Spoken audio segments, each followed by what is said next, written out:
തന്റെ സ്ഥാപനത്തിലെ ഒരു ദിവസത്തെ വരുമാനം മുഴുവൻ വയനാട്ടിലെ ദുരിതമനുഭവിക്കുന്നവർക്കായി മാറ്റിവെക്കുകയാണ് കട്ടപ്പന സ്വദേശി രഞ്ജിത്ത്.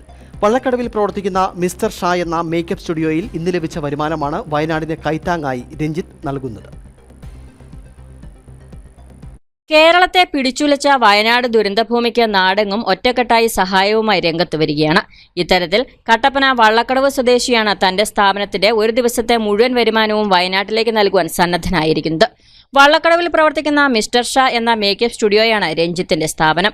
ഡിവൈഎഫ്ഐയുടെ നേതൃത്വത്തിൽ ദുരിതഭൂമിയിൽ വീട് വെച്ച് നൽകുന്ന പദ്ധതിയിലേക്കാണ് രഞ്ജിത്ത് ഒരു ദിവസത്തെ വരുമാനം നൽകുന്നത്. വയനാട്ടിൽ ഇത്രയും വലിയൊരു ദുരന്തം ഉണ്ടായി എല്ലാവരും ഒരുപാട് ജനങ്ങൾ നമ്മുടെ മുഖ്യമന്ത്രിയുടെ ദുരിതാശ്വാസ നിധി വഴിയും എല്ലാം പൈസ കൊടുക്കുന്നുണ്ട്, ഒരുപാട് സഹായങ്ങൾ ചെയ്യുന്നു. അപ്പം എനിക്ക് സ്വാഭാവികമായിട്ട് അങ്ങനെ ഒരു ചിന്ത മനസ്സിലുണ്ടായിരുന്നു. അതുകൊണ്ട് ഇന്നത്തെ ഒരു സാമ്പത്തിക സ്ഥിതി വെച്ചിട്ട് എന്നെ കൊണ്ട് കൂടുതലൊന്നും ചെയ്യാൻ പറ്റില്ല. അപ്പം എനിക്കറിയാവുന്നൊരു തൊഴിലുണ്ട്, അത് വെച്ച് ചെയ്യുക എന്നുള്ളത് മാത്രമേ ഉള്ളൂ. അതുകൊണ്ട് ഇന്നത്തെ ഒരു ദിവസം ഞാൻ അങ്ങനെ മാറ്റി വെച്ചിട്ടുണ്ട്. ആളുകൾക്ക് ഇതിനോടുള്ള ഒരു പ്രതികരണം എങ്ങനെയാണ്? പ്രതികരണം നല്ല പ്രതികരണമായിരുന്നു. കാരണം ഇന്ന് ഒരു ഹെയർ കട്ട് ചെയ്യാൻ വേണ്ടിയാണ് അവരുടെ നോർമൽ റേറ്റിൽ നിന്ന് അവരുടെ കയ്യിൽ നിന്നും എത്ര എമൗണ്ടുകൾ ഇതിനകത്ത് ആഡ് ചെയ്തിട്ടുണ്ട്, ഒരുപാട് പേര് ഇട്ടിട്ടുണ്ട്.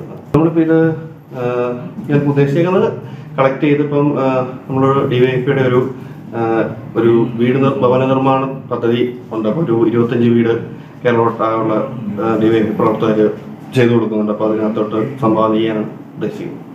നിലവിൽ ഡിവൈഎഫ്ഐ വള്ളക്കടവ് യൂണിറ്റ് സെക്രട്ടറിയാണ് രഞ്ജിത്ത്. ദുരന്തഭൂമിക്ക് തന്നാലാകുന്ന സഹായം ചെയ്തു നൽകണമെന്ന ദൃഢനിശ്ചയമാണ് രഞ്ജിത്തിനെ ഈ പ്രവർത്തനത്തിലേക്ക് നയിച്ചത്. ഇന്നത്തെ വരുമാനം മുഴുവനും വയനാട്ടിലേക്ക് നൽകുമെന്ന ബോർഡും സ്ഥാപനത്തിൽ സ്ഥാപിച്ചിരുന്നു. ഇതോടെ സ്ഥാപനത്തിൽ എത്തുന്നവരുടെ ഭാഗത്തു നിന്നും മികച്ച പ്രതികരണമാണ് ലഭിച്ചതെന്നും രഞ്ജിത്ത് പറഞ്ഞു. സ്ഥാപനത്തിലെത്തിയ എല്ലാ കസ്റ്റമേഴ്സും തന്നെ കൂടുതൽ തുകയാണ് നൽകിയതെന്നും രഞ്ജിത്ത് പറഞ്ഞു. News bureau, Kattappana.